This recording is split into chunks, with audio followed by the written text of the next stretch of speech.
আসসালামু আলাইকুম প্রিয় দর্শক, আমি গতকাল একটা কন্টেন্ট করেছিলাম। সেখানে ডক্টর মোহাম্মদ ইউনূসের যে ইন্টারভিউটা নিয়ে বেশ আলোচনা হচ্ছে, যে জিটিইওর সাংবাদিক মেহেদী হাসানকে দেওয়া ইন্টারভিউটা, সেটা নিয়ে আমি কথা বলেছিলাম। এবং কালকে আমি বলেছিলাম যে বিভিন্ন মিডিয়াগুলো, আমাদের মিডিয়াগুলো কি হেডলাইন করছে। এবং আমি বলেছিলাম যে আওয়ামী লীগের নিষিদ্ধ, ওনাদের স্থগিতাদেশ যেটা আছে, আওয়ামী লীগের কার্যক্রমের ওপর যে নিষেধাজ্ঞা আছে, সেটা শিগগিরই উঠে যাবে বলে বিভিন্ন মিডিয়ায় যেতে পারে বলে বিভিন্ন মিডিয়ায় যেভাবে বলা হচ্ছে, আসলে বিষয়টা ওরকম নয়। উনি এটা মানে আমি বলেছিলাম, কিন্তু উনি কথার মার পেঁচে কিছু কিছু শব্দ উচ্চারণ করেছেন মাত্র। যাই হোক, এটা নিয়ে এখন আবার আজকে দেখলাম যে আবার বিভিন্ন মিডিয়াতে বিভিন্ন জনের বক্তব্য ছাপা হচ্ছে। সেখানে দেখলাম আইন উপদেষ্টা বলেছে যে অদূর ভবিষ্যতেও আওয়ামী লীগের নিষেধাজ্ঞা উঠে যাওয়ার কোনো সম্ভাবনা নেই। নির্বাচনের আগে তো নেই, নির্বাচনের পরেও নেই। এটা হলো আসিফ নজরুল সাহেবের বক্তব্য। তো আসিফ নজরুল সাহেব কি প্রধান উপদেষ্টার বক্তব্য বুঝেন নাই? উনি বুঝেছেন ঠিকই, উনি বুঝেই কথাটা বলেছেন। আমিও কালকে এই কথাই বলেছিলাম যে আসলে নাই সম্ভাবনা কোনো। কিন্তু আমাদের মিডিয়াগুলো কেন এটাকে বারবার শিরোনাম করলো, কেন এটাকে বারবার ফলাও করে প্রচার করার চেষ্টা করলো, এটা আমার বুদ্ধিতে কুলায় না। এটা নিয়ে আমি কথা বলেছিলাম। কিন্তু প্রশ্ন হলো, আসলে ডক্টর ইউনূস কী বলেছেন এটা নিয়ে আমরা তো আমার মতো করে পড়েছি, আমার মতো করে বিভিন্ন ওনার বক্তব্য শুনেছি।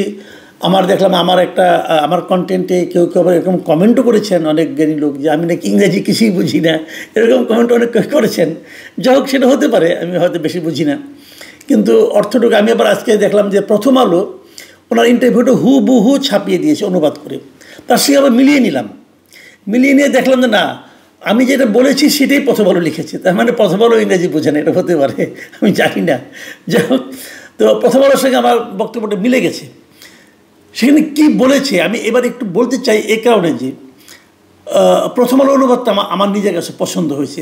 সেই অনুবাদটা আপনাদের সঙ্গে আমি একটু শেয়ার করতে চাই কয়েকটা প্রসঙ্গে, মানে কেবলমাত্র আওয়ামী লীগ প্রসঙ্গে, যে আওয়ামী লীগকে উনি কী বলেছেন। মেহেদী হাসান এক পর্যায়ে ওনাকে জিজ্ঞাসা করেছেন যে একটা রাজনৈতিক দল, হ্যাঁ, একটা গোষ্ঠীর মানুষকে নির্বাচনে অংশ নেওয়া থেকে নিষিদ্ধ করাটা কতটা গণতান্ত্রিক। এই প্রশ্নের উত্তরে ডক্টর ইউনূস কী বলেছেন? দেখুন, নির্বাচন কমিশন এই সিদ্ধান্ত নিয়েছে, তারা এটা করেছে দলটির চরিত্র ও সম্ভাবনা দেখে যে তারা পুরা নির্বাচনকে বাধাগ্রস্ত করবে, তাই তারা ভেবেছে এটা না করাই ভালো। খেয়াল করবেন, তার মানে নির্বাচন কমিশন করছে কাজটা, উনি করেন নাই। তো উনি কীভাবে করলেন না সেটা তো আমি কালকে ব্যাখ্যা করেছি, যে একটা রাজনৈতিক দলে যদি আপনি কর্মকাণ্ড স্থগিত করে দেয়, তাহলে তো নির্বাচন কেমন করে করবে? যদি নির্বাচন কমিশন কিছু করার দরকার পড়ে না। যাই হোক, তারপরে মেহেদী হাসান বলেছেন, কিন্তু আপনি অস্বীকার করতে পারবেন না যে বাংলাদেশে যাদের লাখ লাখ সমর্থক আছেন। ডক্টর ইউনূস বললেন, আমি লাখ লাখ বলবো না, তাদের সমর্থক আছে, কিন্তু কতজন অবশিষ্ট আছে তা আমি জানি না। কারণ সমর্থক এমন একটি বিষয় যে আপনি খুব ক্ষমতাধর, আমি সবসময় আপনার সামনে মাথা নত করি, কারণ আপনি ক্ষমতাধর। আমি একজন সমর্থক হয়ে তা করছি না। কথাটা খেয়াল করেন, মারাত্মক কথা। কিন্তু এখানে দুটো প্রসঙ্গ আমি নিয়ে আলোচনা করব। প্রথমত বলবো যে উনি বলতে যাচ্ছেন যে নির্বাচন কমিশন আওয়ামী লীগকে নিষিদ্ধ করেছেন এই কারণে যে না হলে তারা পুরো নির্বাচনটাকে বাধাগ্রস্ত করবে, মানে নির্বাচন করতে দিলে বাধাগ্রস্ত করবে, নির্বাচন না করতে দিলে বাধাগ্রস্ত করবে না। বাংলাদেশের ইতিহাস কি বলে? 2014-তে আওয়ামী লীগের সেই নির্বাচনে, যে নির্বাচনে আমরা বলি যে অর্ধেক তারা বিনা ভোটেই নির্বাচিত হয়ে গিয়েছিল, সেই নির্বাচনে বিএনপি, জামাতে ইসলাম তারা নির্বাচনে অংশ নেয়নি। তারা কি নির্বাচনকে বাধাগ্রস্ত করার চেষ্টা করেনি? সেই নির্বাচনে কি সহিংসতা হয়নি? নির্বাচন করতে গেলেই বাধাগ্রস্ত করে, আর নির্বাচন না করতে দিলে বাধাগ্রস্ত করবে। ওখানে তো তারা নির্বাচন করতে দেয় নাই তা বলা যাবে না। তাদেরকে নির্বাচনে আহ্বান করেছিল, ওনারা বুঝেছিলেন যে এটা নির্বাচন হবে না, কাজে তারা নির্বাচনে অংশ নেন নাই। নির্বাচনে অংশ না নিলেও নির্বাচন বাধাগ্রস্ত বরং আরও বেশি হয়। ডক্টর ইউনূসের এই বক্তব্যটা আমার কাছে আসলে ক্লিয়ার না, উনি কী বলতে চাচ্ছেন আমি বুঝতে পারলাম না। বাট উনি বলেন নাই, এটা উনি ইলেকশন কমিশন কি মনে করে নির্বাচন করতে দিচ্ছে না সেটা বলতে চেয়েছেন। ইলেকশন কমিশনের মনের কথা ওনার তো জানার কথা না, কারণ ইলেকশন কমিশন তো ওনার সরকারের পার্ট না। ইলেকশন কমিশন তো আলাদা একটা সাংবিধানিক একটা প্রতিষ্ঠান, তারা তো ডক্টর ইউনূসের কাছে জবাবদিহি করে না। তাহলে এটা নিয়ে কী আলোচনা হলো? এই আলোচনাটা আমার কাছে ক্লিয়ার না। আরেকটা কথা, সেটা হলো উনি বলেছেন যে আওয়ামী লীগের সমর্থক নাকি লাখ লাখ হবে না, মানে উনি বলেছেন লাখ লাখ বলবো না, তবে তাদের কিছু সমর্থক আছে। লাখ লাখ হবে না আওয়ামী লীগের সমর্থক, এই কথাটা ডক্টর ইউনূস বলতেছেন, কিসের উপর ভিত্তি করে বলতেছেন আমি জানি না। আমি কেবল এটুকু বলবো, ডক্টর ইউনূস আসলে বাংলাদেশের বাস্তবতা সম্পর্কে ওনার কোনো ধারণা নেই। এটা আমার আত্মবিশ্বাস, আমার যে অবজারভেশন, সেখান থেকে আমি কথাটা বললাম। লাখ লাখ নয়, অনেক বেশি, অনেক লাখ সমর্থক আওয়ামী লীগের আছে। এবং উনি আরেকটা কথা বলেছেন, উনি আবার সমর্থকদের ডিফাইন করেছেন। উনি বলেছেন যে তাদের সমর্থক আছে, কিন্তু কতজন অবশিষ্ট আছে তা আমি জানি না। কারণ উনি দেখেন সমর্থকের ব্যাখ্যা উনি কি দিচ্ছেন, সমর্থক এমন একটা বিষয় যে আপনি খুব ক্ষমতাধর, আমি সবসময় আপনার সামনে মাথা নত করি কারণ আপনি ক্ষমতাধর, আমি সমর্থক হয়ে তা করছি না। মানে উনি বলতে চাচ্ছেন যে আমি যে আপনার সামনে মাথা নত করছি এটা আমি সমর্থক হয়ে করছি না, আপনি ক্ষমতাধর বলে আমি এরকম একটা ভান করছি। ভালো কথা। আমি একটা মাত্র সিম্পল একটা উদাহরণ দেব ওনাকে। একদিন আগে সাবেক মন্ত্রী, শিল্পমন্ত্রী নুরুল মজিদ হুমায়ুন মারা গেছেন, নরসিংদী ওনার বাড়ি। ওনার কোনো ক্ষমতা আছে এখন? নাই। ওনার জানাজায় কত হাজার লোক হয়েছে দেখেছেন? যে কোনো একটা পত্রিকা খুলে দেখে নেন, সোশ্যাল মিডিয়াতে দেখা যাচ্ছে। দেখেন তো ওনার জানাজায় এত লোক হলো কেন? নুরুল মজিদ হুমায়ুন কি এখনও ক্ষমতাধর? তারা কি তার সামনে মাথা নত করেছে ক্ষমতার ভয়ে? বরঞ্চ ওনার এখানে যাওয়াটা অসঙ্গত ছিল ক্ষমতার কারণে। যদি ক্ষমতাই যদি মূল ব্যাপার হয় তাহলে তো ওনার এখানে যাওয়ার কথা না। যেমন ওই এলাকায় যিনি বিএনপির ক্যান্ডিডেট, সবসময় ওনার প্রতিদ্বন্দ্বী সাখাওয়াত হোসেন বকুল, যিনি আবার নুরুল মজিদ হুমায়ুনের কাজিন একদিক দিয়ে, আরেক দিক দিয়ে ওনার আপন ভাইরাও বটে। এই ভদ্রলোক বিএনপি করেন, উনি কিন্তু এই সময় জানাজায় যান নাই, উনি ওই জানাজায় যান নাই। ওনার না যাওয়া সত্ত্বেও কত হাজার লোক গিয়েছে জানাজায়। একটু খেয়াল করে দেখেন, তারা কি ক্ষমতার জন্য গিয়েছে? ক্ষমতার ভয়ে গিয়েছে? না। এই জায়গাটাতে ডক্টর ইউনূস ভুল করছেন। উনি বাঙালিদের চরিত্রই বুঝতে পারেন নাই। বাঙালিরা ভয়ে কারো সমর্থন করে না, ভয়ে চুপ করে থাকে। যেমন হাসিনারা বলে, যখন হাসিনা ক্ষমতায় ছিলেন, হাসিনার ভয়ে বাঙালিরা চুপ করেছিল, তার দলের লোকরাও চুপ করেছিল। ভয়ে চুপ করে থাকে, ক্ষমতার কাছে ভয় পায়। ভালোবাসে মানুষটাকে, আর ভালোবাসে অসহায়কে, ভালোবাসে নির্যাতিতকে। নুরুল মজিদ হুমায়ুন যখন ক্ষমতায় ছিলেন, উনি কি ভালো করেছেন আমি জানি না, উনি কি খারাপ করেছেন সেটাও আমি জানি না। আমার সঙ্গে ওনার ক্ষমতা থাকাকালীন কখনো দেখা সাক্ষাৎ হয় নাই।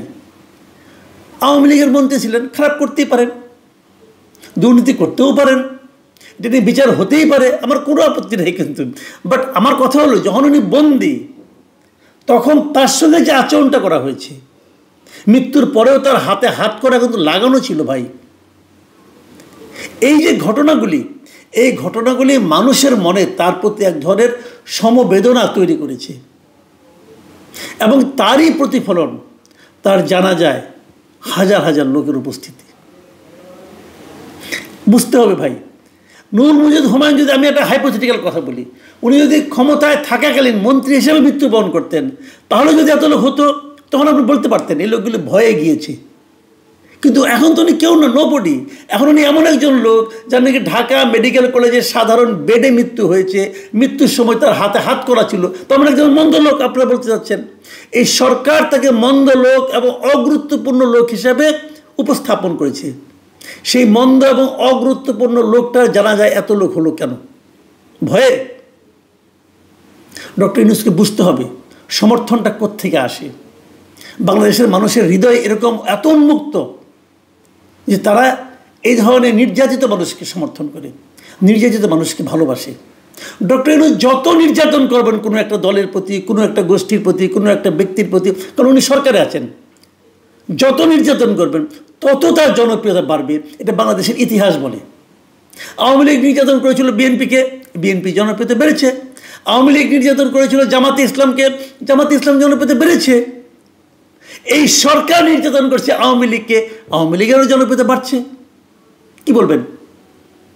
এইটাই হলো বাংলাদেশের মানুষের চরিত্র। এটা ডক্টর ইউনূসও বোঝেন নাই, ওই ডক্টর আসিফ নজরুলও বোঝেন নাই। বুঝতে একটু সময় লাগবে। যখন ক্ষমতায় কেউ চলে যায় না, তখন সে ভার্চুয়ালি জনগণ থেকে দূরে সরে যায়। আর যখন জনগণ থেকে দূরে একবার সরে যায়, সে জনগণের পালস বুঝতে পারে না।